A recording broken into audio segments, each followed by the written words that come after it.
Friends, कैसे हैं आप सब। तो आज की जो फाइल है ये लेसन प्लान पे बेस है। तो ये जो लेसन प्लान होता है ये काफ़ी मोटा है लेसन प्लान है, जो आपकी फ़ाइल में हर कॉलेज से आपको मिल जाएगा। तो इस लेसन प्लान में क्या होता है, आपको कम से कम ज़्यादा से ज़्यादा टॉपिक्स बनाने पड़ते हैं। जो आपके पेडागोजी सब्जेक्ट्स होते हैं उनके बेस पे आपको ज़्यादा से ज़्यादा टॉपिक्स बनाने पड़ते हैं। कम से कम 20 टॉपिक्स आप इस लेसन प्लान में बनाने होते हैं आपको।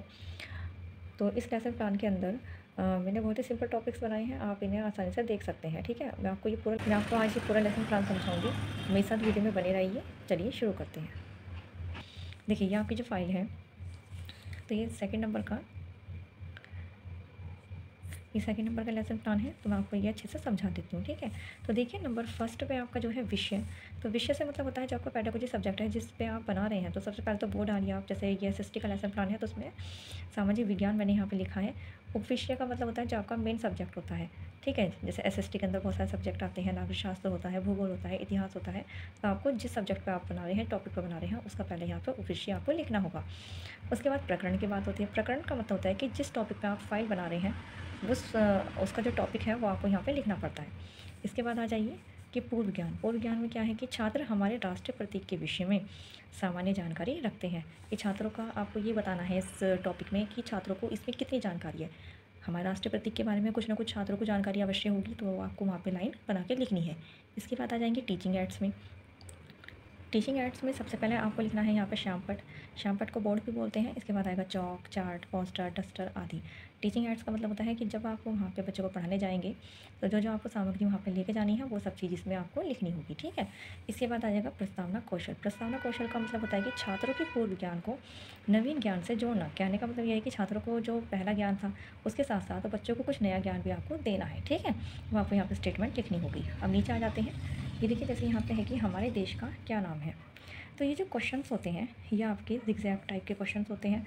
मान लीजिए अगर आपका ये क्वेश्चन है तो आंसर जो आप लिखेंगे उसी के बेस पे आपका दूसरा क्वेश्चन बनेगा, और उसी के बेस पे जो आपका आंसर निकल कर आएगा उसी के बेस पे आपका थर्ड क्वेश्चन बनेगा। सेम उसी प्रोसेस के बेस पे आपका फोर्थ क्वेश्चन बनेगा। जैसे देखिए, हमारे देश का क्या नाम है, तो हमारे देश का नाम भारत है। अब भारत जो है इसका मेन है। ठीक है, तो भारत कब स्वतंत्र हुआ? भारत 15 अगस्त 1947 को स्वतंत्र हुआ। सेम ऐसे ही आपको ये ज़िगज़ैग क्वेश्चंस के बनाने हैं। जो क्वेश्चन आएगा जिसका आंसर आएगा, आंसर के बेस पे ही क्वेश्चन बनेगा सेकंड। समझ गए होंगे अब आप। इसके बाद है उद्देश्य कथन। अब उद्देश्य कथन में है कि बच्चों आज हम विषय, ये आपको लाइन डालनी है कि बच्चों आज हम विषय सामाजिक विज्ञान के उपविषय नागरिक शास्त्र के प्रकरण में हमारा राष्ट्रीय प्रतीक का विस्तार पूर्वक अध्ययन करेंगे। कहने का मतलब है कि जैसे बच्चों आज हम, जो आपका विषय है, विषय आपका एसएसटी रहेगा। जो जिस टॉपिक पर आप बना रहे हैं, जो पेडागोजी सब्जेक्ट है, विषय में आपको वो डालना है। इसके बाद उपविषय आ जाता है। उपविषय में आपको नागरिक शास्त्र डालना है। देखिए सेम ऐसे ही जैसे यहाँ पे आपने डाला था नागरिक शास्त्र। ठीक है, और उसके बाद आएगा प्रकरण। प्रकरण में आएगा राष्ट्रीय प्रतीक का विस्तारपूर्वक अध्ययन कीजिए। यानी कि जो आप टॉपिक बच्चों को पढ़ाने जा रहे हैं वो प्रकरण में लिखा जाएगा। ठीक है, तो नेक्स्ट पेज पर बढ़ते हैं। अब देखिए, जब आप ये फाइल खोलेंगे नेक्स्ट पेज पे तो आपको इस तरीके का एक बड़ा सा पेपर दिखेगा। तो मैं आपको इसमें लिखने का तरीका समझाऊंगी। देखिए, ये आपका सेकंड पेज आएगा। इसके बाद तो आपको यहाँ क्या करना है, राष्ट्रीय प्रतीक कि जिसके बारे में आप टॉपिक लिख रहे हैं सबसे पहले तो आपको वो डालना है कि राष्ट्रीय प्रतीक। स्पष्टीकरण करेंगे कि छात्रों आज हम राष्ट्रीय प्रतीक के विषय में विस्तारपूर्वक अध्ययन करेंगे। जो आपको अध्ययन कराना है वो आपको पाठ्य वस्तु से अवगत कराना है। ठीक है, तो आपको ये स्टेटमेंट आपको लिखनी पड़ेगी। इसके बाद नीचे हेडिंग डलेगी कि विकासात्मक प्रश्न, कि बच्चों का विकास किस तरीके से किया जाता है उस तरीके के आपको बच्चों से प्रश्न पूछने हैं। ठीक है, तो नंबर फर्स्ट में है जैसे तिरंगे झंडे को राष्ट्रीय ध्वज की मान्यता कब दी गई। आपको मैं आपको ये बता देती हूँ कि इस तरीके से 3 तरीके के विकासात्मक प्रश्न बनेंगे। आप अच्छे से कोई भी थ्योरी के बेस पे कोई ऐसे क्वेश्चंस निकाल लीजिए जिससे आपका ये पूरा का पूरा पेपर आपका अच्छे से भर जाए। ठीक है, नेक्स्ट पेज पे भी सेम इसी तरीके से होगा आपका। तो जब आप विकासात्मक प्रश्न पूछेंगे तो उसके लिए स्टेटमेंट लिखनी पड़ेगी, छात्रों की तर्क व चिंतन शक्ति का विकास करना। उसके बाद राष्ट्रीय ध्वज है कि छात्रों को नवीन ज्ञान से अवगत कराना। जब आप क्वेश्चन लिखेंगे, जब उसका आप स्पष्टीकरण लिखेंगे, उसके लिए आपको ये स्टेटमेंट लिखनी आवश्यक है। इसके बाद जो आपने ये लिखा है ना क्वेश्चन, उसी के बारे में आपको यहाँ पे ये आपको आंसर लिखना पड़ेगा। ठीक है, अब आंसर लिखने के बाद जब नेक्स्ट पेज पर आप पढ़ते हैं तो यहाँ पे जो स्पष्टीकरण है, इसके बाद यहाँ छात्र क्रियाएं कि छात्र जो है ध्यानपूर्वक आपकी बातों को सुन रहे हैं वो आपको यहाँ पे लिखना है। जो आप क्वेश्चन है आपका, उसके बाद जो आपके आंसर निकलेंगे वो आपको यहाँ सामने लिख रहे हैं। स्पष्टीकरण का मतलब होता है जो आपने बच्चों से प्रश्न पूछा है उसका एक बच्चों को समझाना। जब बच्चों को प्रश्न पूछोगे तो आप बच्चों को अच्छे से समझाओगे भी, तो वो चीज़ आपको यहाँ पे लिखनी है कि आप किस तरीके से बच्चों से बातें करेंगे, किस तरीके से बच्चों को समझाएंगे। ठीक है, यहाँ पे भी सेम वही स्टेटमेंट है कि सभी छात्र ध्यानपूर्वक सुनेंगे। ठीक है, सेम उसी तरीके से अब देखिए, जब छात्र जो है ध्यानपूर्वक सुनेंगे तो वहाँ पे बोलने की विधि होगी, तो वहाँ पे होगी कथन विधि।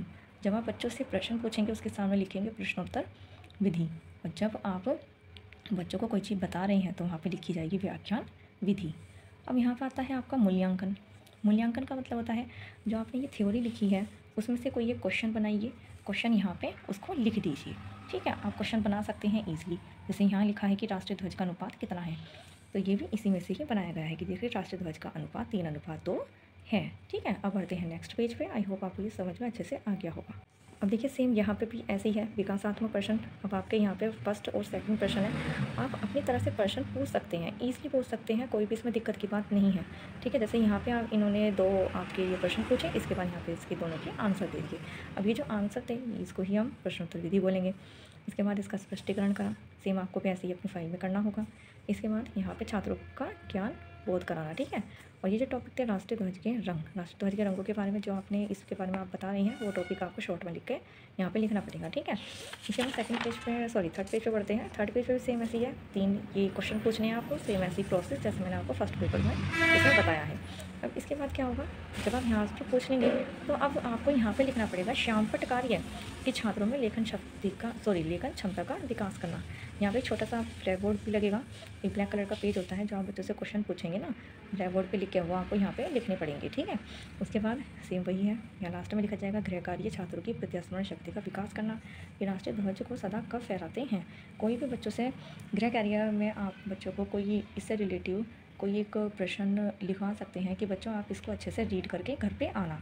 ठीक है, तो छात्र गृह कार्य कॉपी में लिखेंगे, वही सारी है। अगर आप बच्चों से क्वेश्चन कर रहे हैं तो वहाँ पे प्रश्नोत्तर विधि लिखी जाएगी, बच्चों से पूछ रहे हैं बता रहे हैं तो व्याख्यान विधि लिखी जाएगी।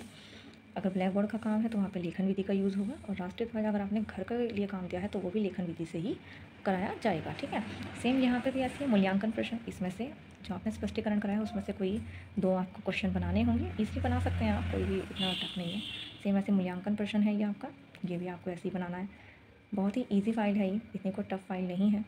मेरे पास इसके कम से कम 20-30 टॉपिक्स हैं, तो मैं आपको ये अपनी यूट्यूब चैनल पर डिवाइड कर दूँगी। अगर आपको और सारे टॉपिक्स की ज़रूरत है तो मैं इसके ऊपर भी वीडियो बनाऊंगी। तो प्लीज़ अगर आप मेरे चैनल पर नए हैं तो प्लीज़ मेरे चैनल को लाइक शेयर एंड सब्सक्राइब ज़रूर करना। मिलते हैं किसी एक अच्छी सी वीडियो के साथ। Thank you so much.